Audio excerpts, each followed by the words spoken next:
Bon matin tout le monde. On va débuter une nouvelle séance d'analyse. Aujourd'hui, c'est le 22 avril 2026.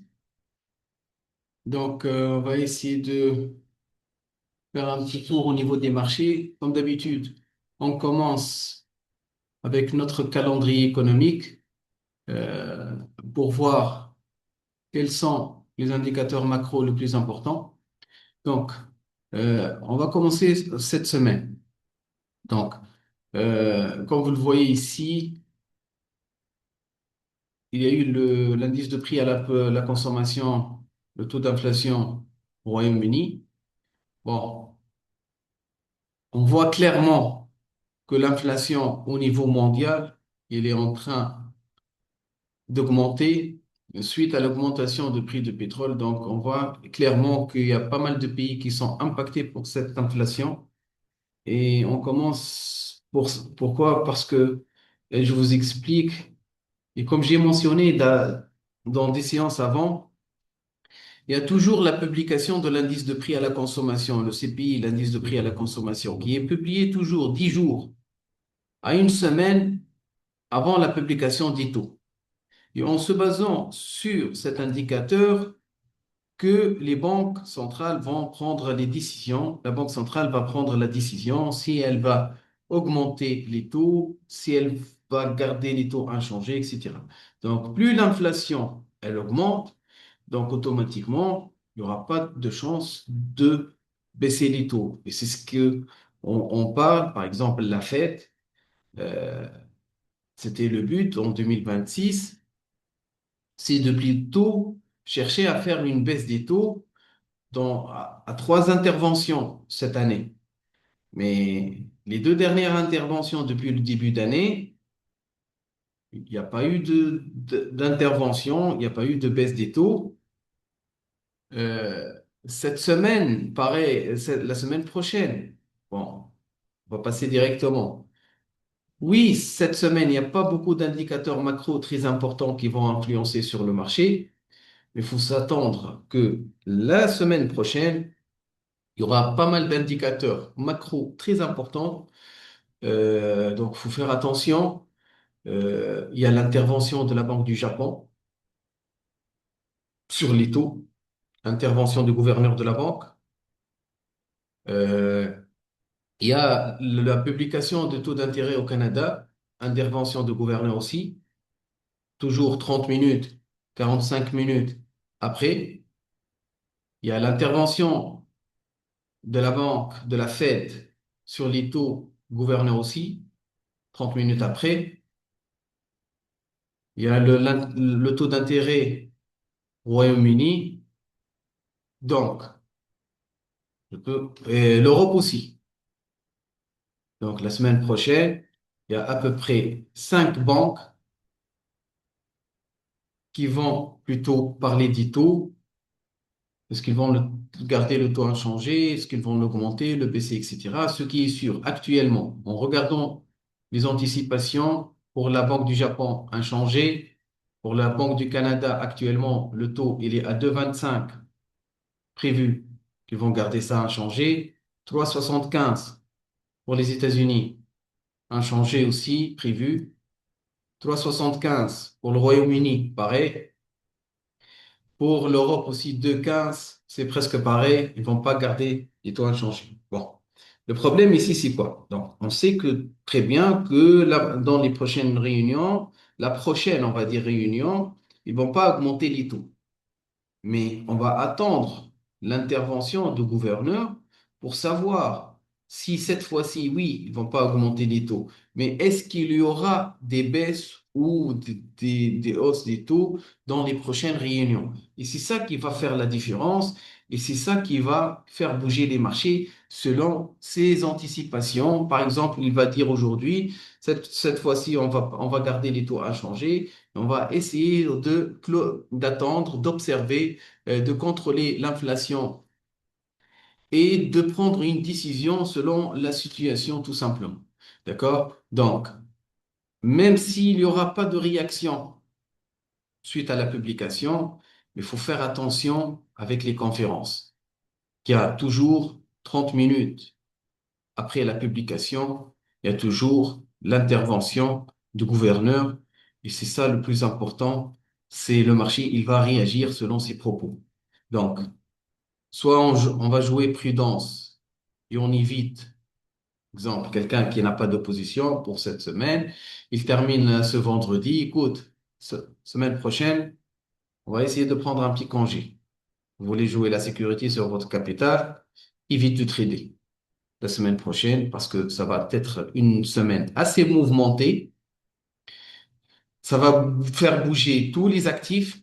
Et lorsque je vous parle de dollars ici, l'intervention de la Fed, elle va impacter le marché de devises, elle va impacter le marché des métaux, le marché des actions, etc.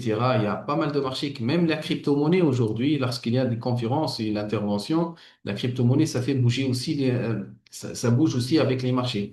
Donc, soyez prudents. Il y a beaucoup de liquidités qu'il va y avoir la semaine prochaine. Donc oui, cette semaine, on va terminer notre semaine tranquille. Il n'y a pas beaucoup d'événements assez importants. Demain, comme chaque jeudi, il y a les inscriptions hebdomadaires au chômage aux États-Unis. Je vous ai parlé d'ITO au début de semaine. On a aussi le 30 dans dans l'NFP, si je me rappelle bien. Oui, le vendredi, c'est ça. Le vendredi, je vérifie sur Investing. Attends, parce que la semaine prochaine, ça va être le 1er mai. Donc, le 1er mai, c'est... Non, je vérifie sur une autre calendrier.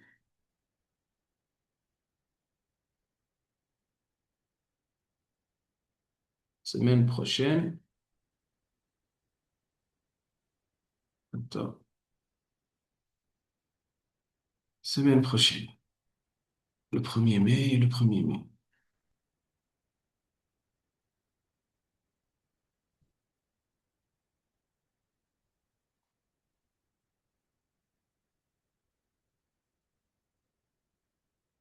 Un jour férié. Ouf, oui, oui, oui, oui.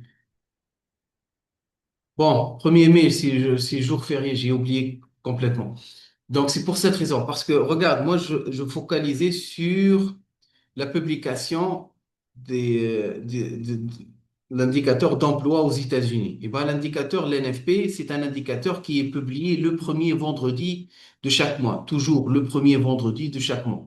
Donc, j'ai oublié la date, donc automatiquement, vu que c'est un jour férié, automatiquement, ça va être décalé pour la semaine d'après, tout simplement. Donc, voilà, c'est pour cette raison que je ne le vois pas sur cette année. Donc, la semaine prochaine, faites attention, mardi, mercredi, jeudi, ça va être des jours assez mouvementés, donc prudence, il y a pas mal d'interventions au niveau gouverneur et tout. Voilà. Bon, je vais répondre à une petite question. Donc, on va commencer ici pour Monsieur Jousselin. Donc, ça, c'est ce qu'on appelle un comparatif euh, de GBP dollar sur différents intervalles de temps et sur différents moyennes mobiles. Bon, ça, on peut le trouver, regardez, sur TradingView, par exemple, sur TradingView. Vous voyez ici, sur TradingView, à côté, il y a des données déjà. Je ne sais pas si vous connaissez les données saisonnières. Il y a par exemple des personnes qui transigent les données saisonnières. Ça veut dire quoi? Ça veut dire que des fois, ils essaient de trader un petit peu en se basant sur les phases. Par exemple, les indices US, les indices US, euh, souvent, euh, ils montent à la fin de l'année. Par exemple, le pétrole, il monte, par exemple, sa demande, elle est plutôt élevée, souvent en été. Le dollar peut être influencé par des cycles, etc. Donc, comment interpréter les saisonnalités? On peut les voir selon les cycles, etc. Donc, par exemple, ici, il y a les un comparatif, on va dire, sur certaines périodes. Par exemple, je vous montre ici l'argent ou bien le pétrole. Attends, ça charge un petit peu.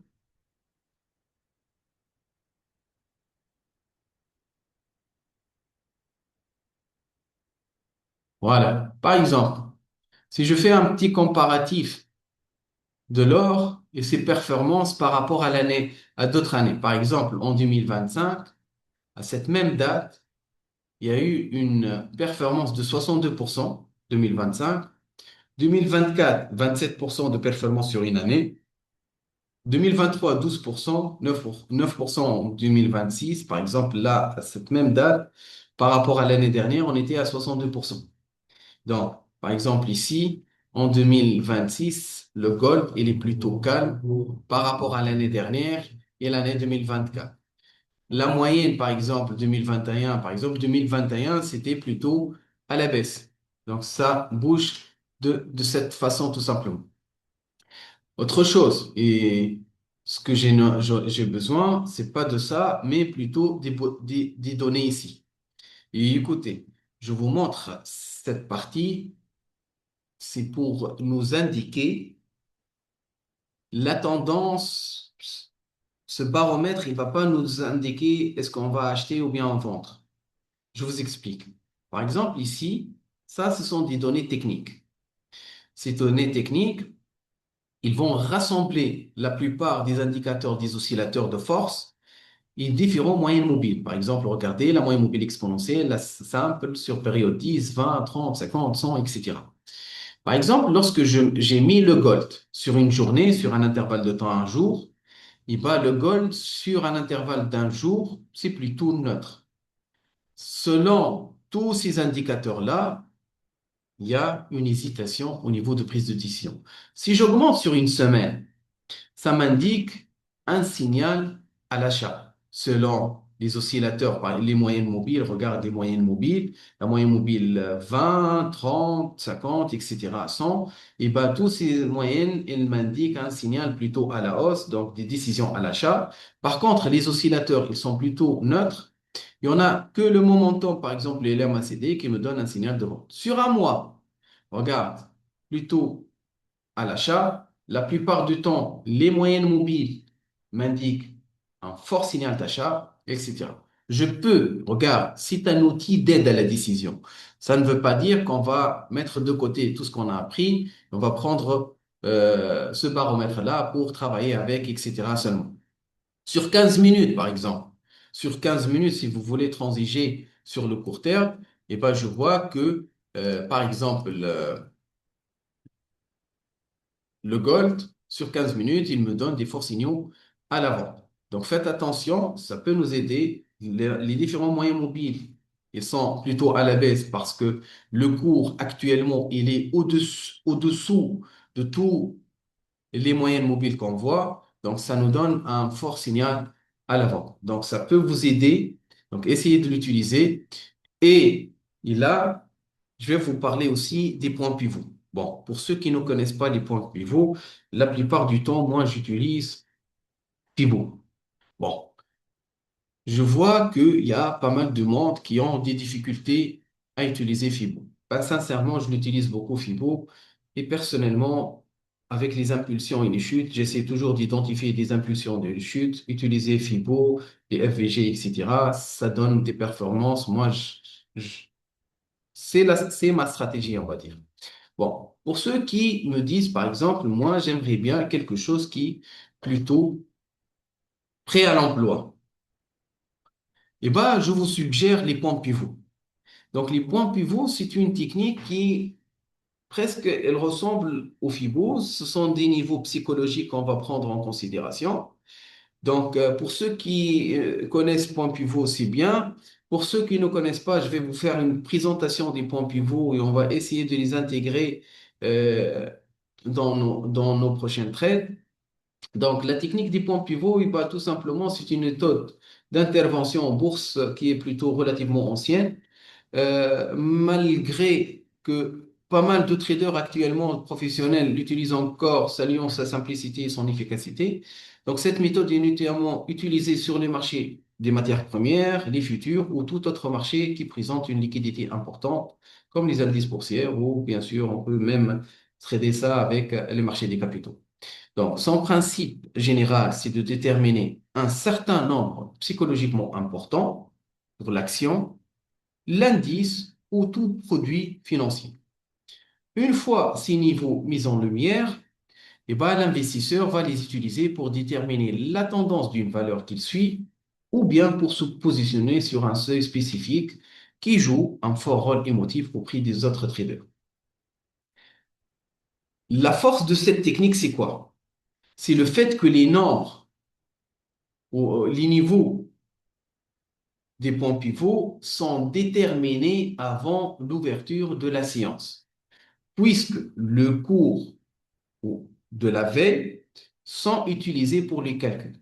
Ce qu'il faut retenir, que en utilisant les points pivots, je ne vais pas revenir beaucoup en arrière. Je vais prendre comme référence la bougie journalière, la bougie daily d'hier.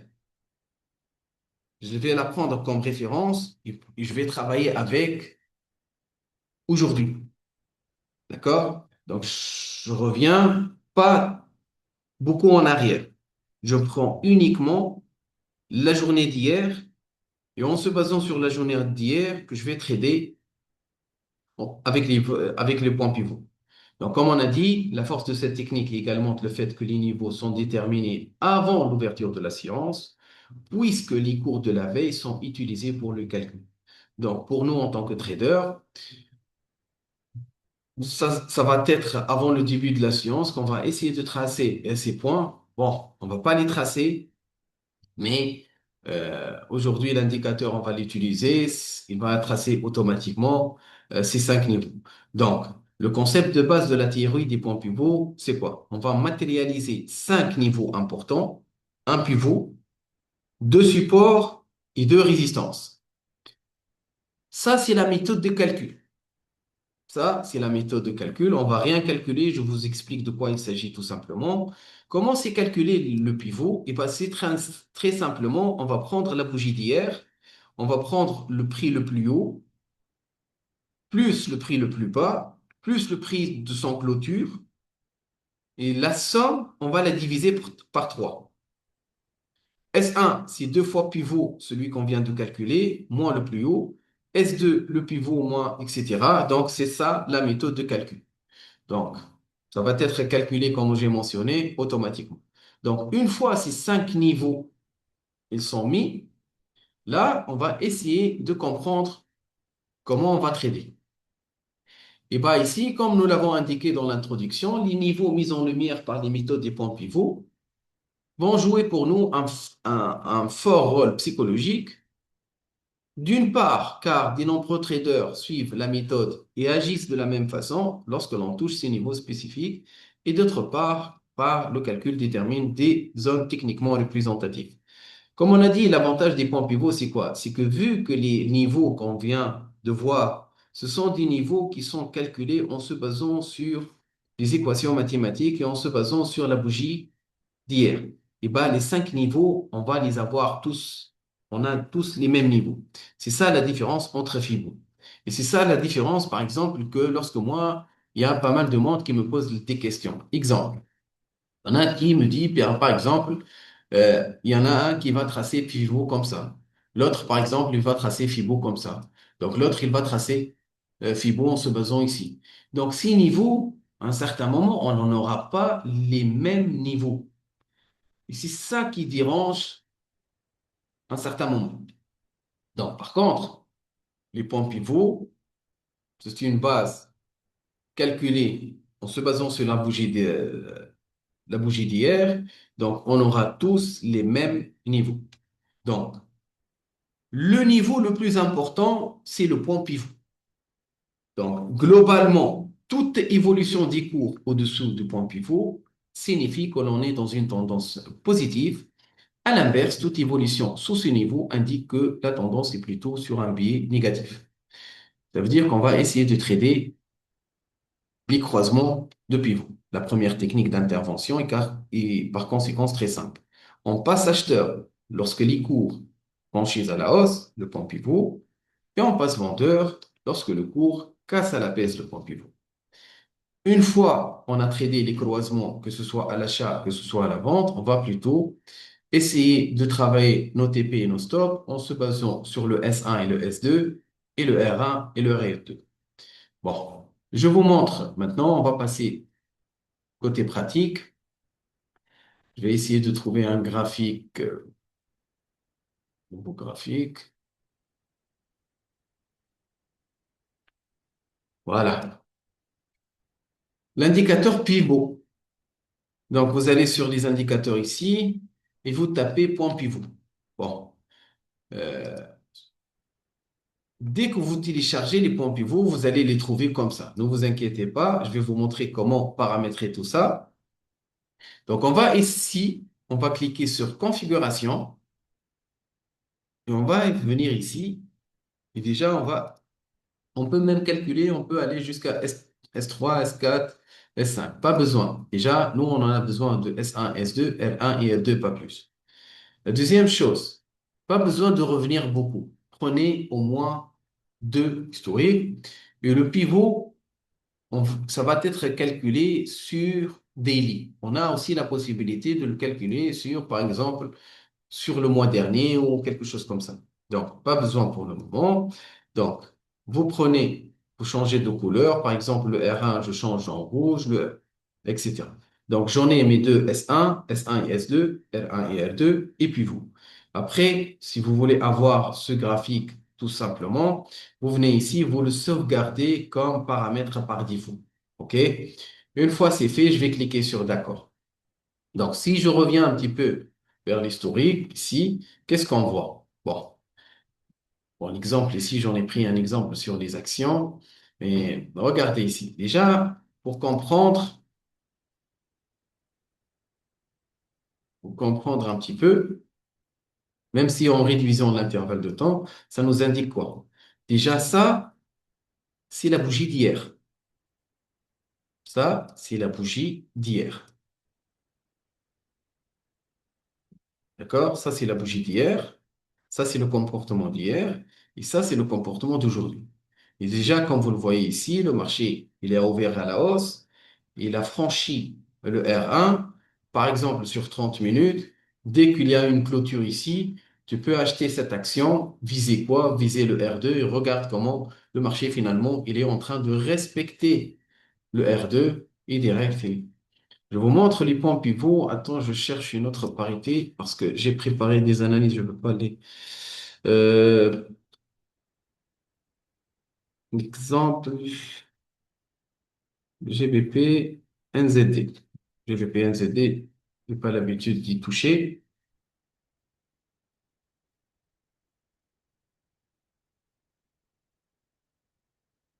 Voilà. Exemple. Là. Donc, si on prend l'exemple ici, le marché, il a croisé à la baisse ce niveau. Il est parti à la baisse. Aujourd'hui, ça, c'est la bougie d'aujourd'hui. Directement, ça, c'est la bougie. Regardez ici. Ça, c'est la bougie d'aujourd'hui. Le marché, il a ouvert ici. Et le marché, finalement, aujourd'hui, il a croisé à la baisse, il est parti plutôt à la baisse. Donc, cette bougie, comme vous le voyez, elle a clôturé au-dessous du point plus bas. Donc, pour moi, le GBP-NZD, par exemple, je suis plutôt vendeur. Tant que je suis au-dessus du point pivot, je suis plutôt vendeur. Si le marché, il revient, il repart à la hausse, c'est là qu'on va plutôt passer acheteur, etc. Donc, je trade les croisements des points pivots. Une fois il a croisé à l'os, je prends une décision d'achat, je vais viser le R1, je vais viser le R2 comme résistance. S'il croise à la baisse, je vais plutôt viser le S1 et je vais plutôt, s'il ça casse, je vais plutôt viser le S2. Et bien sûr, par exemple, j'en ai eu une bougie verte une bougie rouge, on va dire comme ça. Elle a cassé à la baisse le point pivot. Donc, vu que je vais plutôt tenter un ordre de vente à la clôture ici. Mon stop, c'est très simple. Je vais le mettre au-dessus du pivot. Et pour le TP, je vais plutôt chercher ce niveau. C'est comme ça qu'on va essayer d'utiliser les points pivots tout simplement. Donc, j'espère que c'est clair.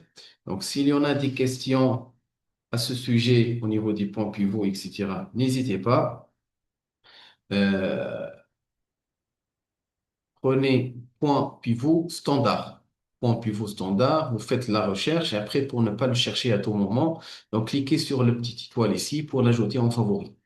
Après, une fois vous l'avez ajouté, vous allez sur configuration, comme je vous dis, essayez de changer ça sur daily et prenez comme référence les deux derniers jours, pas plus, pas besoin de chercher ailleurs. Voilà. Donc ça, c'est pour les points pivots. Le support, je vais vous envoyer ça sur le Discord aussi. Voilà. Allez, donc, on va essayer de faire des analyses pour la semaine. Moi, je ne sais pas si vous avez vu la semaine dernière, on a essayé de travailler sur sur le pétrole. J'étais plutôt tenté à l'achat et il y a eu une fausse cassure, sincèrement. Si vous vous rappelez, on a pris cette impulsion, on a pris cette impulsion, on a essayé, tant qu'on était au-dessus de cette zone, c'est plutôt de tenter des achats. Donc, c'était le mercredi, on a essayé de prendre des décisions d'achat. À ce niveau, oui, le marché, il a monté à un certain moment, mais le vendredi, c'était ça, le vendredi. Non, il a clôturé ici. Euh, oui, oui, oui, ça, c'est le 17, oui. Cette baisse, c'était le vendredi. Cette baisse, c'était le vendredi. Et ça, il a réintégré lundi. Il a réintégré avec une fausse cassure. Il a fait une petite fausse cassure. Il a réintégré notre Golden Zone. Un petit pullback pour confirmer cette zone. Il a remonté. Je tiens encore sur cette position. Et comme je vous dis, vous pouvez revenir un petit peu. Je vous ai dit que le pétrole, il ne va pas descendre au-dessus de 80 dollars. C'est pas rentable au-dessus de 80 dollars. Ça va rester. Donc, ils sont allés chercher de la liquidité à 80 dollars et directement, il est repris à la hausse. Bon, en se basant maintenant techniquement. Nous, cette golden zone, et ben finalement, le marché, il est en train de la respecter. Et ça nous montre plus que le marché, il est en train de respecter cette zone, c'est qu'avec cette fausse cassure, donc c'est tout à fait normal, il va chercher de la liquidité, donc il va essayer de chasser les stops, il est allé chercher tous ces stops-là, il a remonté un petit pullback avec ce niveau, et le marché, il est dans cette zone. Bon, ce qu'il faut savoir que le pétrole, n'est pas assez liquide d'habitude. Pour ceux qui transigent le pétrole, c'est qu'il stagne beaucoup dans des oscillations horizontales. Regarde, ça peut passer des semaines et des semaines sur des niveaux, sur 4 dollars de différence. Il monte par exemple 60, il baisse à 59, 58, et ici 61, il monte à 65, donc 4 dollars de différence à peu près pendant des mois. Donc oui, on a vécu ces 3 dernières semaines pas mal de liquidité, pas mal de volatilité sur le marché, mais peut-être que ça va repartir, ça va se calmer un petit peu, ça va réduire cette liquidité parce que regarde, on était sur une journée, il passe de 93 à 105 dollars à peu près, un volume de 3 fois euh, qu'il a l'habitude de faire. Donc, je pense que la liquidité, ça va manquer un petit peu actuellement. Je tiens encore ma position. Je suis plutôt favorable à l'achat tant que on est au-dessus de ce niveau. Si le marché, regarde, même s'il y a eu une fausse cassure, s'il va essayer de la retenter une autre fois, on va faire notre analyse. Mais pour le moment, pour ma part, cette golden zone, elle tient encore. Et avec ce petit pullback, il confirme que ça tient. On est encore dans cette zone. On peut la trader si vous voulez, mais moi, j'ai pas envie de trader la vente avec les circonstances, etc. Je ne tente pas la vente, même si je suis exposé à une ligne de résistance. Donc, l'idéal, soit d'attendre une cassure et aller chercher la hausse, ou bien avoir une meilleure point d'entrée, au moins ça consolide un petit peu pour tenter un autre achat.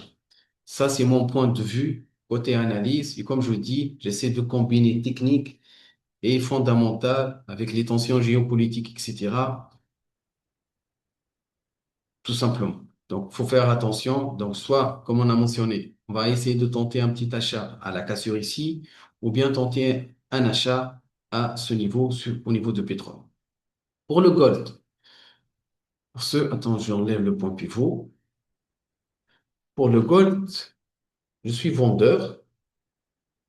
Euh, je l'ai pas vendu la semaine dernière, mais plutôt je l'ai vendu dimanche. Ce dimanche, à l'ouverture de marché, j'ai vendu le gold à ce niveau, à mon ordre.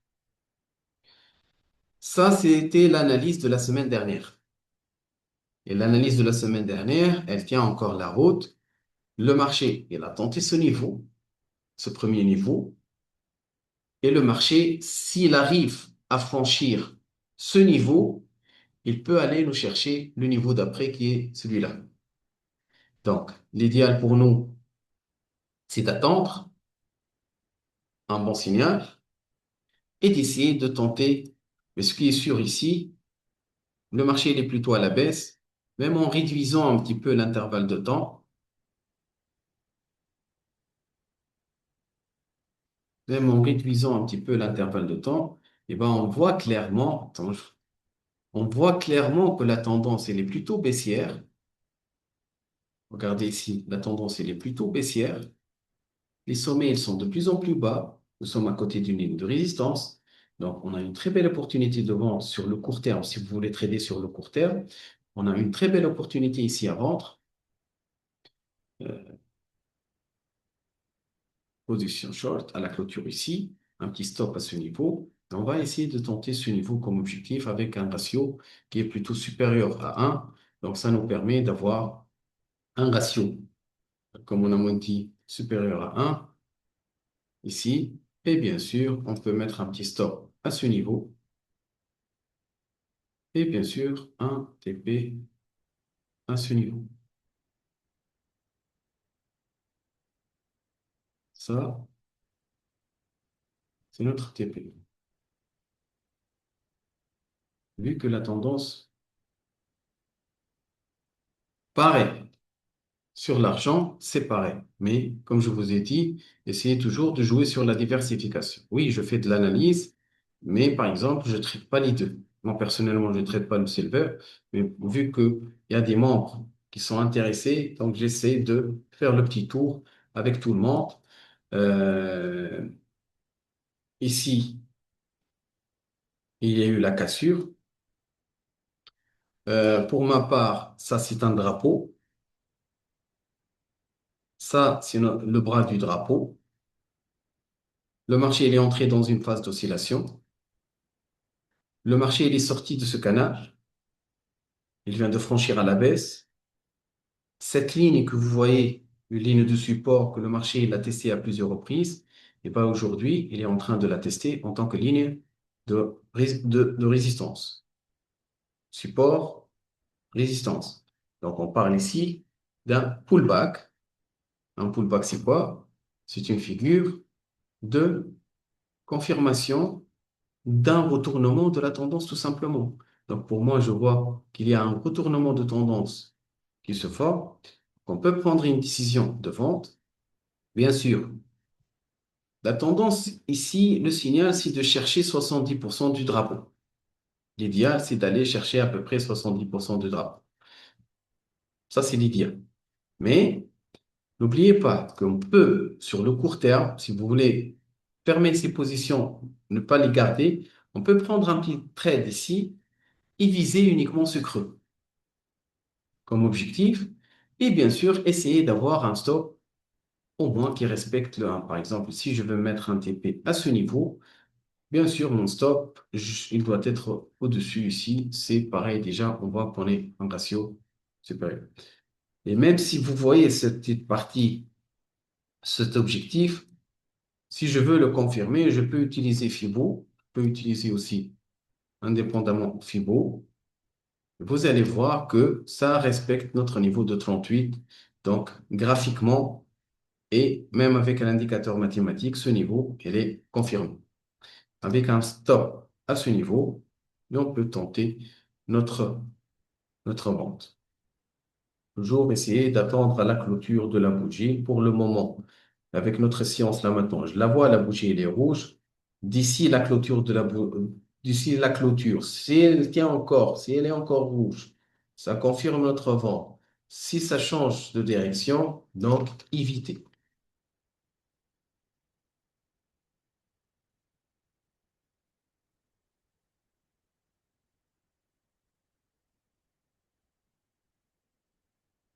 Donc ça, c'est pour le TP.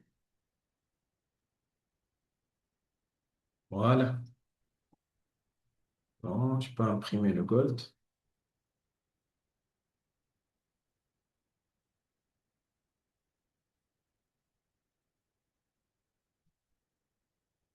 Voilà. Bon, l'USD-JPY.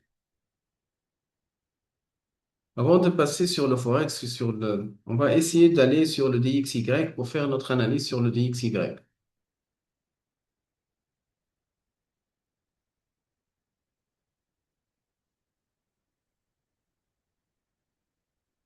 Bon. Le DXY, si je prends l'intervalle de temps H4, si je prends un intervalle de temps H4, si vous vous rappelez, nous étions sur une tendance haussière. Ici, la tendance, la formation d'un biseau, la cassure.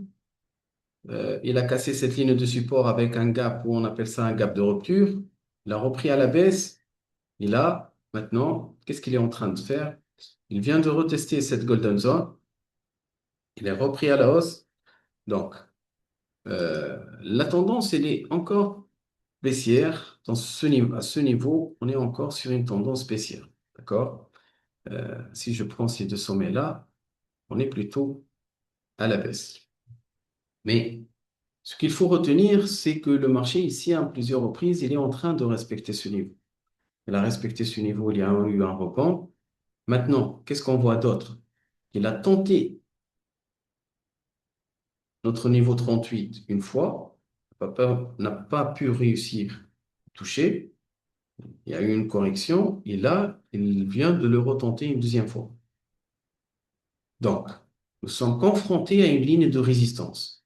Et déjà, regardez ce niveau, c'est un support, il a franchi, et là, maintenant, il est en train de identifier ça en tant que ligne de résistance. Donc, on va essayer d'attendre tant qu'on est au-dessus de cette ligne de résistance. On ne peut pas prendre des décisions d'achat. On va plutôt favoriser la vente. Si il va casser, s'il arrive à franchir, oui, on peut tenter l'achat. Mais comme je vous dis, nous sommes encore confrontés à une ligne de résistance. C'est un mur pour moi il n'a pas encore dépassé. Comme je vous ai de vous dire, on essaie de trader les niveaux qu'on voit. Ici, comme j'ai dit, c'est une résistance, donc il vaut mieux attendre la confirmation. Donc ça, c'est pour le DXY. Donc on essaie de regarder un petit peu le DXY. Donc si je suis à un niveau de résistance, donc je m'attends à une consolidation. Donc consolidation, ça veut dire que je m'attends à une baisse de l'USD sur l'ensemble des parités. Il peut, par exemple, rester plutôt fort par rapport à d'autres monnaies. Ça peut le faire. Mais sur l'ensemble des parités où il y a l'euro, le GBP, le dollar canadien, etc., ça peut influencer notre cours. Je vois une étoile filante, bon, et un avalement baissier sur le gold. Étoile filante et avalement baissier sur le gold. Attends, sur un intervalle de temps H4. OK. Attends, on revient rapidement sur du H4. Si j'agrandis un petit peu, oui, pas mal. Oui, oui, oui. Attends, je vais changer de X à USD. Sur H4, bon, étoile filante. Sur du H4, l'avalement baissier. Avalement baissier. Bon.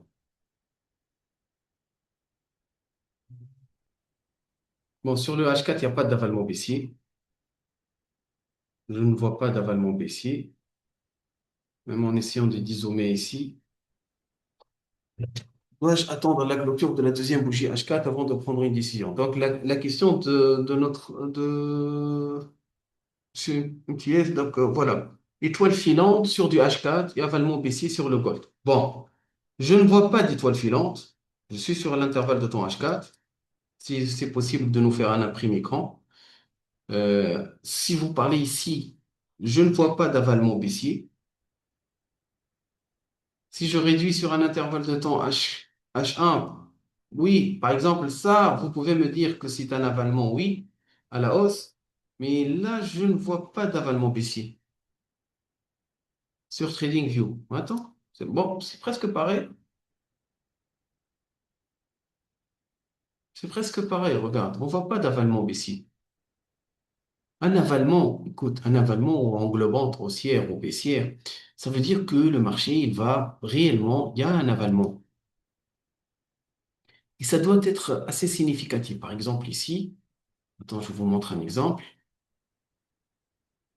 Même ça, on peut parler d'un avalement ici.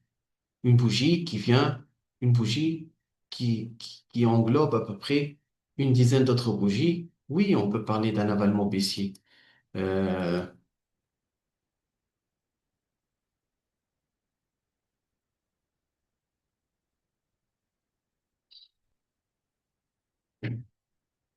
sur sur du H1.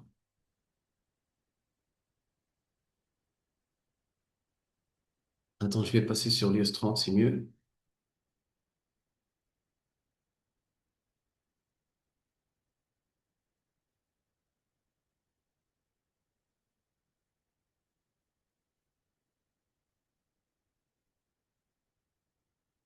Regarde, ça, c'est un avalement baissier.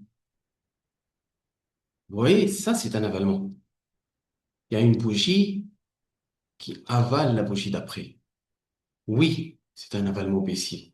Donc, essayez d'avoir au moins une configuration précise pour que la plupart, par exemple, pour qu'on puisse confirmer cette décision. Sinon, on a la même idée, c'est shorter, vendre le gold, que ce soit en se basant sur la tendance. La deuxième chose, l'étoile filante. L'étoile filante, elle doit être située au plus haut d'une tendance. Elle doit former un sommet. C'est là, par exemple, l'étoile filante, elle a essayé de tenter de franchir cette ligne de résistance sans pouvoir la dépasser et hop, le marché finalement, il a repris à la baisse. Donc, essayez de chercher les sommets pour l'étoile filante. Bon, on reprend. Euh, voilà, donc le gold, de toute façon, faut attendre la clôture. Je dis bien, il faut attendre la clôture avant de prendre décision. Donc, on va revenir sur l'USD JPY. Donc, l'USD JPY, on va commencer avec un intervalle de temps daily. Donc, sur l'intervalle de temps daily, on l'a identifié la semaine dernière. On est encore dans une phase wake-off. C'est notre zone de distribution ici. Ça fait quelque temps que le marché il est en train d'osciller à l'horizontale. Il a tenté un petit pic à la baisse ici et directement il a repris. Bon, même si je commence à voir ici que c'est pas assez clair la tendance, mais je vois des sommets de plus en plus bas et des creux de plus en plus bas. La deuxième chose, qu'est-ce que je vois d'autre? Qu'ici, ça on appelle ça des toupies. Ce sont des bougies d'hésitation. Et une succession de plusieurs bougies, ça nous indique que le marché il est en phase d'hésitation. Donc pour moi, c'est très simple. Qu'est-ce qu'on va faire? Je vais tenter un ordre de vente ici, oui.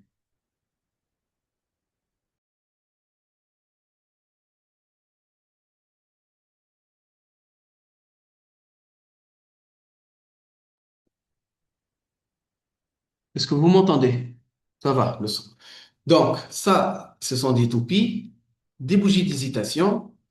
Donc je vais essayer de tenter une vente, oui, mais j'aimerais bien attendre une confirmation lorsque le marché il va plutôt franchir à la baisse. Donc dès que le marché il franchit à la baisse cette zone, oui, on peut tenter notre ordre de vente sur le gold. Donc, pour ceux qui veulent attendre, oui, l'idéal. Et on peut aussi placer des ordres différés, mettre un stop au-dessus ici, et bien sûr tenter une petite vente ici, à ce niveau, et bien sûr chercher encore cette fourchette. On n'a pas encore dépassé cette fourchette. Ici, le marché, il revient, il arrive à franchir cette fourchette. C'est là qu'on peut partir plus à la baisse tout simplement. Donc, ça, c'est notre ordre de vente. On va essayer de mettre un petit stop loss ici. On va essayer de lancer un ordre, un sell stop ici. Et bien sûr, on va essayer de prendre un petit TP à ce niveau.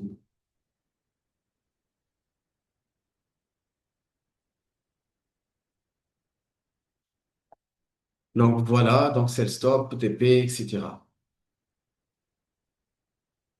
Donc ça, c'est pour l'USD JPY. Oui, je vais vous montrer les autres paires où il y a le yen japonais, mais comme je vous dis, essayez de jouer sur la diversification. Donc l'exemple ici. Nous étions sur une tendance haussière en prenant exemple l'euro GPY. Donc l'euro GPY, tendance baissière. Si je réduis l'intervalle de temps, c'est presque pareil. Il y a eu une zone de distribution, wake-off, un petit spring, une fausse cassure, hop, directement. Après, le marché, il a réintégré. Bon, maintenant, qu'est-ce qu'on voit? J'ai pris en considération cette baisse. La technique de Fibot, c'est que j'essaie d'identifier les impulsions et les chutes, d'attendre que le marché consolide, d'attendre que le marché revienne à notre golden zone pour qu'on puisse repartir en suivant l'impulsion ou bien la chute. C'est ce qu'il y a eu ici, ça c'est notre chute. J'ai pris le point le plus haut, je l'ai relié avec le point le plus bas. J'ai identifié notre golden zone, j'en ai tracé, hop, finalement, le marché, là maintenant, il commence à repartir. Bon. Pour nous, qu'est-ce qu'on va faire? Le marché, déjà, il est parti à la baisse. Donc, l'idéal, c'est que on va essayer d'avoir une meilleure entrée. Une meilleure entrée, c'est qu'au moins, le marché, il revient tester ce niveau pour repartir et tenter cette zone. Et bien sûr, avec un stop à ce niveau. Donc, on peut partir sur un ordre de vente à ce niveau. Un petit stop serré ici. Et bien sûr, on peut avoir un TP à ce niveau. Donc, en se basant, bien sûr, en se basant sur cette dernière chute. Donc, ça, c'est notre ordre de vente. On peut lancer un ordre directement. Si vous voulez chercher une meilleure entrée, je vous demande de placer un sell limit. Un sell limit, l'idéal, c'est à partir de ce niveau. L'idéal, c'est à partir de ce niveau qu'on peut placer un sell limit, un petit stop à ce niveau. Et bien sûr, un petit épée à ce niveau, tout simplement. Donc ça, c'est pour le GPY. Bon, je vais vous faire une analyse vite fait sur le GBP GPY, mais ici, c'est pas pareil. Euh, déjà, notre, notre golden zone, il n'est pas en train de la respecter. Et l'analyse, c'est très simple. Écoute, il y en a d'autres, par exemple, qui analysent, euh, il y a un autre niveau, c'est le 0,78. Eh bien, ce sont des ratios secondaires. Attends, je vous montre. Écoute, Fibo, les niveaux de Fibo, il y en a pas mal de niveaux. Il y a 0,78, c'est celui-là. Il y a le 0,88 aussi, je ne le vois pas. Il y a le 1,14, le 1,27, etc. Donc, tout ça, ce sont des ratios secondaires. Il y a même les extensions de Fibo, 1,61, 2,60, 3,60, etc. Ce sont des extensions. Donc moi, personnellement, je ne travaille pas beaucoup des extensions. Mais la plupart du temps, on voit clairement que ça, c'est notre golden zone. Donc, 61,05, même le niveau 23, je ne l'utilise pas beaucoup. Il fait partie des nombres d'or, de Fibo, mais la plupart du temps, j'essaie toujours de me focaliser sur ces trois niveaux. Et le plus important, notre golden zone ici, pour ceux qui participent avec moi, ils les respectent. En se basant, revenez un petit peu vers les stats, vous allez voir que oui, ces niveaux, ils les respectent. Ces niveaux, à chaque fois, il y a des réactions. Soit il va partir à la baisse, et ben, et s'il l'a franchi, il va l'invalider. Lorsque, par exemple, et j'essaie toujours de dire ça, lorsque le marché il casse ce niveau, finalement, notre objectif, c'est d'aller chercher cette baisse. Mais finalement, le marché il a franchi cette zone. Notre scénario, c'est tenter un achat. Ça y est, pour moi, s'il invalide cette zone, s'il franchit par le haut, je vais plutôt tenter l'achat. Je ne vais pas attendre que ça revient et j'essaie de me convaincre que non, non, c'est un faux signal ou j'essaie d'ajouter le 0,78 et j'essaie de me convaincre que je prends les bonnes décisions. Essayez de trader ce que vous voyez. Moi, j'en ai cette zone. Statistiquement, dès que le marché il arrive à cette zone, il y aura une continuation vers la baisse. Je vais la prendre, la décision. Je vais mettre mon stop. Et si le marché il monte, il tape mon stop, ça fait partie du domaine. On a perdu, c'est pas la fin du monde. On a respecté notre ratio de rendement. On sait gérer notre portefeuille. La perte qu'on va subir, ça ne va pas être significatif par rapport à mon capital. C'est ça le plus important. Parce que si tu ne gères pas bien ton portefeuille, tu ouvres beaucoup d'îlots, par exemple un lot ou deux lots. Donc automatiquement, lorsque tu vas subir cette perte, elle est imposante sur votre compte. Et c'est pour cette raison que tu ne veux pas la fermer. Et c'est pour cette raison que tu tiens. Mais par contre, si tu trades, exemple, j'en ai 1000 $ ou 2000 $ sur le compte et mon stop ici, il est à 50 $. Vous allez voir que dès qu'il tape le stop loss, ok, pas de problème.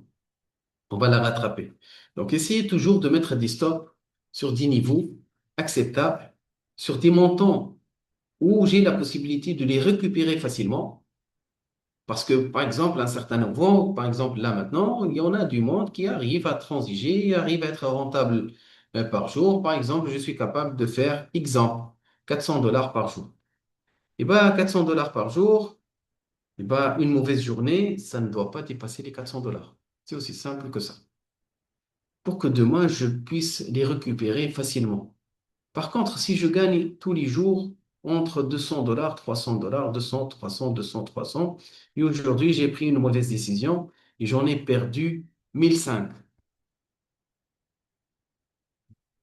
et bah, automatiquement, ça va être plus compliqué pour moi de les récupérer parce que je sais que je ne suis pas capable. Une bonne journée pour moi, c'est 200, 300 $.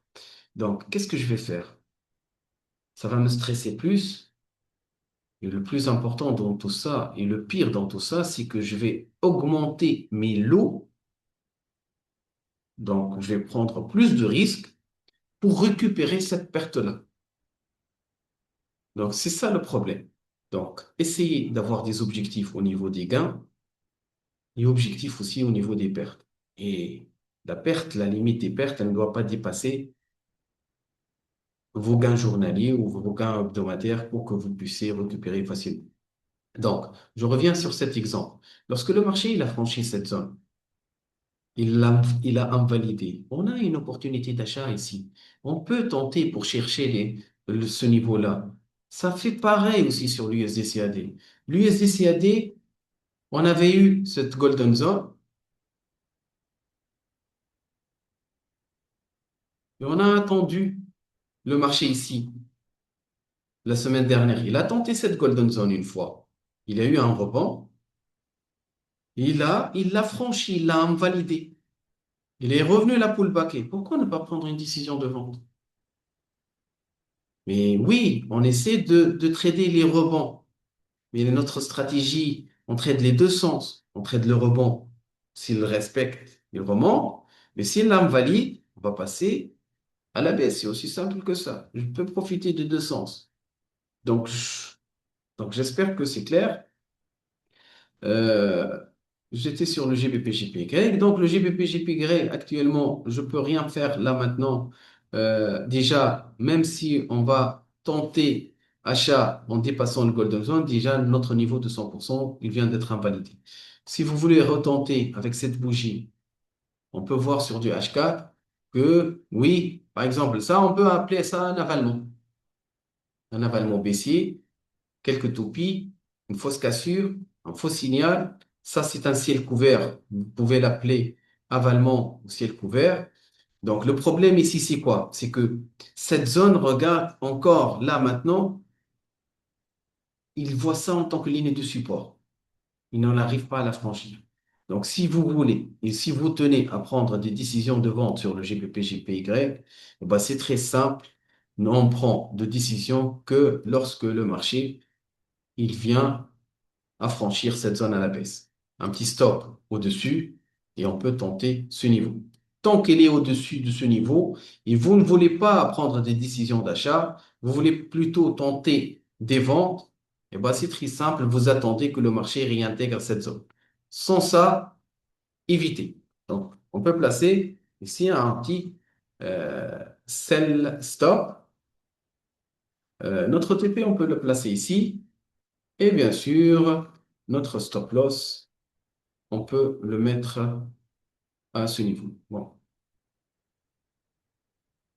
ça, c'est les niveaux qu'on peut placer. Bon, pour la parité, euro-dollar. On va terminer avec l'euro-dollar. L'euro-dollar, c'est une position qu'on a pris la semaine dernière aussi. Euh, J'essaie de travailler sur Wyckoff sur un intervalle de temps daily et cette fourchette, elle est plutôt assez respectée actuellement. Donc ça, c'est le plus haut de cette fourchette. J'en ai utilisé cette dernière chute et j'en ai pris cette correction en se basant sur Fibo. Aussi, nous sommes sur notre Golden Zone. Et là, si cette bougie, je suis sur un intervalle de temps daily, et bien si cette bougie, elle clôture au-dessus, on peut tenter un petit ordre de vente pour viser ce niveau. Bon, n'oubliez pas une chose, l'intervalle de temps qu'on travaille sur daily. Ça veut dire que l'euro-dollar, c'est pas en une journée ou deux que ça va partir jusqu'à ce niveau. Donc, ça va prendre pas mal de temps. Par exemple, cette montée, ça a pris à peu près une dizaine de bougies. Donc, il faut une dizaine d'autres bougies pour chercher ce niveau. Donc, vous pouvez tenter. Bien sûr, cherchez ce niveau si vous le voulez. Si vous voulez jouer sur le court terme, et comme vous le savez que la semaine prochaine, ça va être assez mouvementé, vous me dites que je veux travailler sur le court terme. Moi, l'idéal, c'est plutôt de tenter le niveau 38 comme objectif, pas plus. Ça, c'est notre TP. J'attends la clôture comme j'ai mentionné et je peux mettre un stop à ce niveau. Donc ici, on attend, je dis bien, la clôture de la bougie, un petit stop ici, et bien sûr, notre TP, on va le mettre à ce niveau. Donc ça, c'est pour la parité euro-dollar.